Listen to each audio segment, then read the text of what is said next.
1830 के शुरुआत में एक नए देश में जो अभी अपना रास्ता ढूंढ रहा था, गॉस्पल का रेस्टोरेशन शुरू हो रहा था। जोसेफ स्मिथ और शुरुआती सेंट्स भले ही विश्वास से भरे थे, लेकिन बहुत विरोध का सामना कर रहे थे। उनके विश्वास के कारण उनका मजाक उड़ाया गया, उन्हें ठुकराया गया और सताया भी गया। फिर भी इन परीक्षाओं के बीच प्रभु ने ऐसी सलाह दी जो उन्हें सहन करने और उनकी प्रतिबद्धता को मजबूत करने में मदद करेगी। बसंत ऋतु में जोसेफ स्मिथ और ओलिवर काउड्री रेस्टोरेशन के बीचों बीच में हैं। बुक ऑफ मॉर्मन का अनुवाद हो चुका है, लेकिन दुनिया इसके संदेश का स्वागत नहीं कर रही है।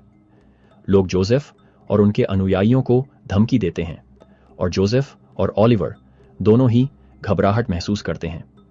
संघर्ष की इस घड़ी में प्रभु ने जोसेफ से कहा, मैं तुझे मजबूत करूंगा क्योंकि मेरे पास तुझे देने के लिए बहुत सी चीजें हैं।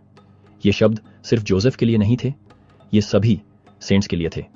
यह आगे बढ़ते रहने, सहन करने और भगवान की योजना पर भरोसा करने की ताकत थी। यह वादा आज भी हमारे लिए कायम है। जब हम मुश्किलों का सामना करते हैं तो प्रभु हमें ऊपर उठाने के लिए मौजूद होते हैं, जैसे उन्होंने जोसेफ और ओलिवर के लिए किया था। इस हंगामे के बीच जोसेफ की पत्नी एमा स्मिथ इस नए आंदोलन में अपनी जगह तलाशने की कोशिश कर रही थी। प्रभु ने उसे एक इलेक्ट लेडी बनने के लिए बुलाया था। जोसेफ भले ही प्रॉफिट थे, लेकिन एमा की भूमिका भी उतनी ही महत्वपूर्ण थी। प्रभु ने उसे एक बेहतर दुनिया की चीजों की तलाश करने के लिए आमंत्रित किया। भले ही दुनिया राजनीतिक अशांति और धार्मिक उत्पीड़न से भरी हुई थी, लेकिन एमा का ध्यान हमेशा की तरह अनंत पर बना रहा। उसे हम सभी की तरह भगवान के राज्य में एक भूमिका दी गई थी। प्रभु ने एमा को एक सुंदर याद दिलाई, मुझे दिल के गीत में खुशी मिलती है। संगीत शुरुआती सेंट्स के लिए विश्वास की एक शक्तिशाली अभिव्यक्ति बन गया। उत्पीड़न के बावजूद उन्हें भजनों और गीतों के माध्यम से शांति और ताकत मिली। यह सिद्धांत आज भी हमारे लिए लागू होता है।